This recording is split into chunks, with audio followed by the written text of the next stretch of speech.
Okay, good day class. Alright, so last lesson we have finished all the basic integration formulae,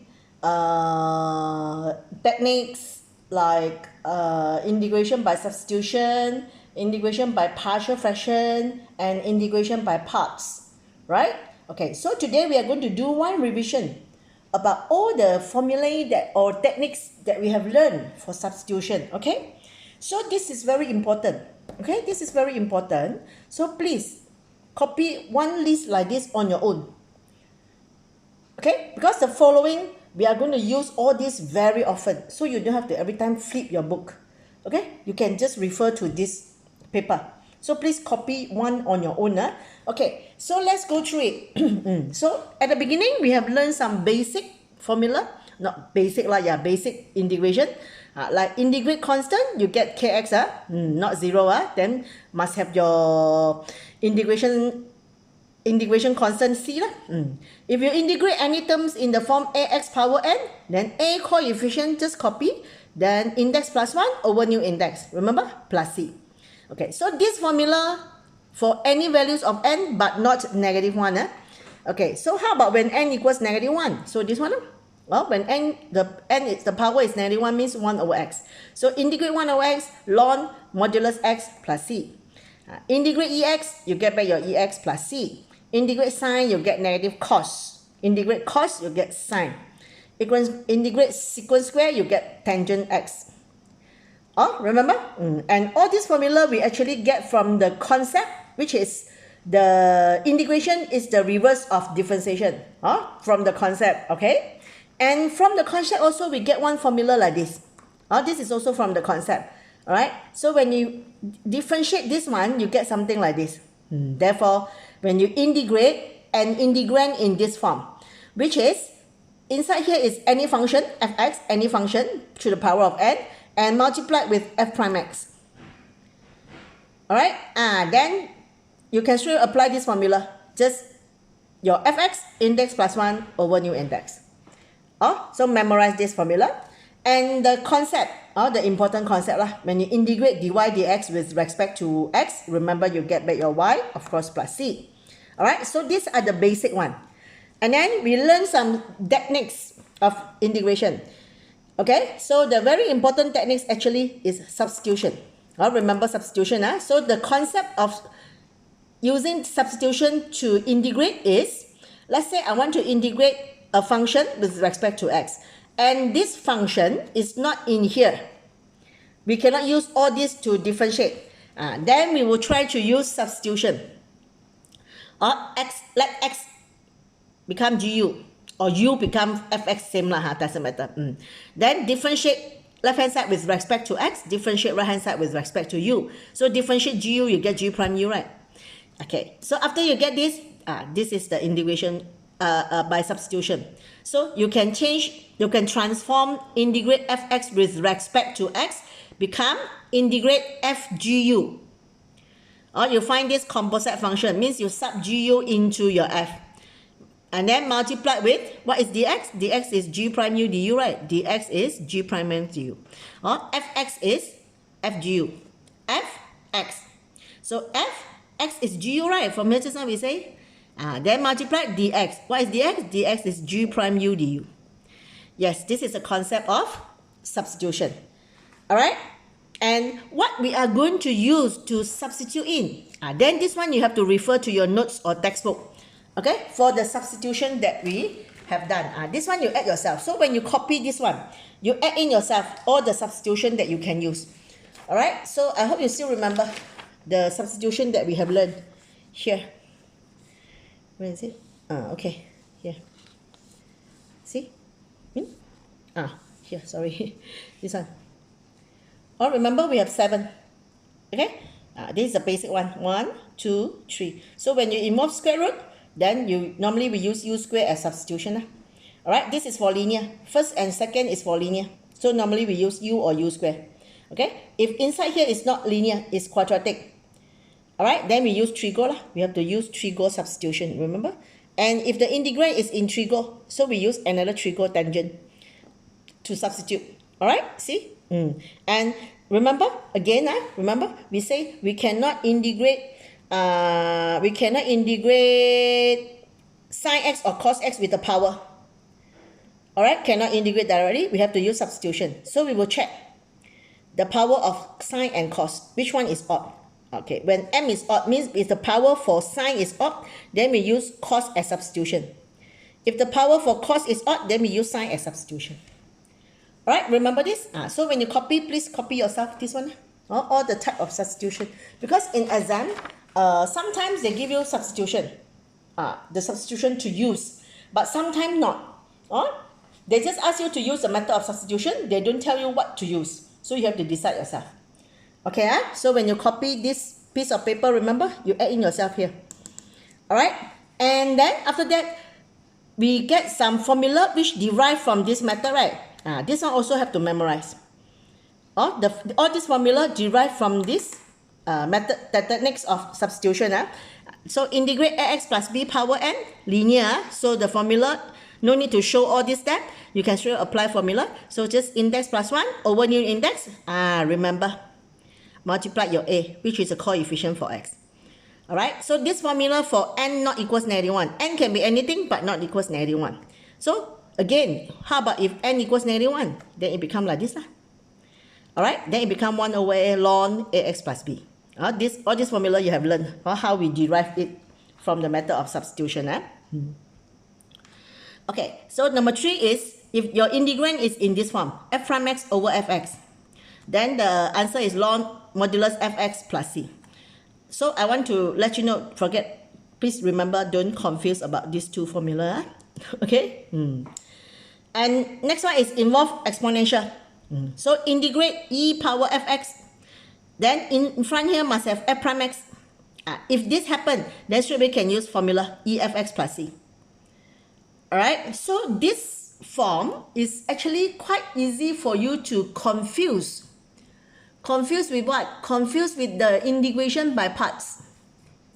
Right? You will confuse with the integration by parts because when you see ex. So when you see any exponential, because it's like multiplied two function also, right? So when you see exponential function, you check whether this one is the derivative of this power. If yes, then straight away use formula. No need to use by parts. Alright? I hope you understand what I mean. Okay, next is e to the power of ax plus b. This one, the power for e can be any function. But this one special for the power is linear only. Alright, so if this happens, we don't need the f prime x at the side. So after we integrate, it's just 1 over e ax plus b plus c. Okay, alright, so how about 3 go? So remember just now we say, we cannot directly integrate cos sine with the power 2, 3, 4, 5. But we can integrate directly cos where your angle is a linear, ax plus b, like this. Then can. Alright, so integrate cos, you get sine, right? So sine ax plus b, but don't forget your 1 over a. The 1 over a come from here. Okay, how we derive this one, we also have discussed, right? So for sine also the same, for secant square also the same. So I just write one here. Alright, so from here you see one thing. Whenever you involve ax plus b, you see ax plus b, ax plus b. You see, we always have to divide the a. See that? We always have to divide the a. It's something that you should bear in mind. Okay, so the first technique we learn is substitution. Okay, second technique is partial fraction. I put this one second. Because you know that if the function given to you, you can split it. You can split it, become partial fraction, then split it first. You learn the techniques, right? Because after you split it, actually we are using the formula derived from the substitution, right? To continue integrate, remember? So second technique. And the third technique, the last one will be integration by parts. Okay? So this is very important for you, this paper. Please copy one paper like this on your own. Alright? And add in all the substitution that you can use. So keep this paper, because the coming parts, we have to use this one a lot. Alright? Okay, so today I will going to discuss some partial question. Because partial question, they just give you a question. They won't tell you what method you are going to use. All right. So today I'm going to discuss a few partial questions. Then from there we discuss. All right. We discuss how you are going to choose which method we are going to use. All right. All right. The first question. Actually, all the questions is in your notes. In your notes, page 9 here. Or in your notes, page 9, example 3.3. So there are, 3 partial questions. So I'm going to discuss these 3 lah. So maybe you will see, teacher, why so few partial question only? No, it's not few. Actually many, but not in this part. This is indefinite integration. Where you don't have all these limits. Here, no numbers. Then after that you have to plus C, right? Okay, and most the partial question using the same technique but will be in the next part, definite integrals. Okay, so you will start seeing many partial question. Okay, what is the difference between definite and what we have discussed before? What we have discussed before, no limits. So every time you have to plus C. Whereas definite integral, you will start sub in the limits, see or not? Limits. Okay, then you will get a number. Your answer is a number, not a function in X. This is the only difference. But when we want to integrate, we use all the method that we have learned here. Okay, we are going to use all the method that we already learned here to solve it. All right. Okay, let's see. The first partial question that we are going to do is, first one is, this is a formula. Okay, I'll show you like this. All right, this is a formula. Okay, first question is STPM 2007. All right, STPM 2007. All right. So it is the question just say that find this, fine. Okay, fine.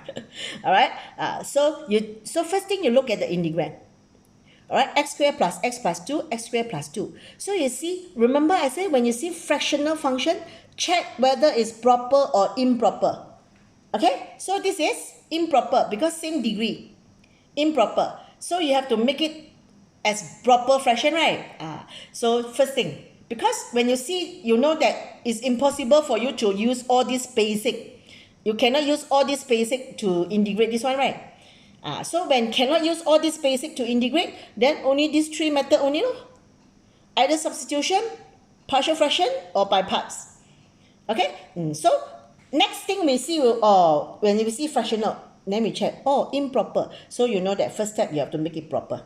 So to make it proper, either you do long division, okay, or this one actually no need to do long division. You see, I rewrite this. X squared plus 2 plus x. I rewrite this in this way so that you can see. So x squared plus 2 over x squared plus 2, okay, is 1. See that? Then x over x squared plus 2 is here. Yes. All right. We make it in the proper way. Then next we have to check again. Integrate 1, no problem lah. This part. Can we use anything here to integrate? Can we use anything here to integrate? Yes. You see this or not? This is how you check, you see? This is in this form actually. Can see or not? Okay, let me see. You check this one. F prime x over fx. If this is your fx, I write here. If this is your fx, all right, then your f prime x differentiate, you're supposed to get 2x. See? When you differentiate this one, differentiate fx, you're supposed to get 2x. But I only have x, right? I must have 2x. Then only in the form f prime x, fx. Now it's already in this form.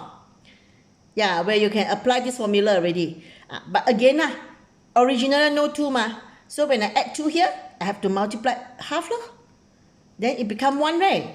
So in this case, you see, this is something special case. You cannot write the half outside here. Okay, please don't write the half outside here. Because when you write the half outside here, then this one also multiply half, you know. So you can do this. Alright? This is how we make this integrand. Make this integrand in the form like this. Okay, this is how you check, you see, what method you are going to use. Okay, next. So just integrate. So integrate 1, you get x. So half, continue. This one is f prime x fx. So the answer is ln modulus fx plus c. Alright? So if you don't want a half in front, you can move up the half. Half is square root, right? So that's it. This is your answer. See that? This is when you in exam, when you are given one question, you must know how to choose method or formula to solve it. Alright? So you see this one, actually they give you 3 marks only. They only give you 3 marks. So I believe 1 mark will be given to this step, where you know how to split them. Alright? And then second marks is here. Yes, you know that you have to rewrite in this way so that you can apply this formula. Okay? And then 1 mark for the answer. Of course, for the answer, how you integrate it and write it in the proper way. Okay? This question actually only 2 marks. Okay, this is part A. This is question A. Alright, question B.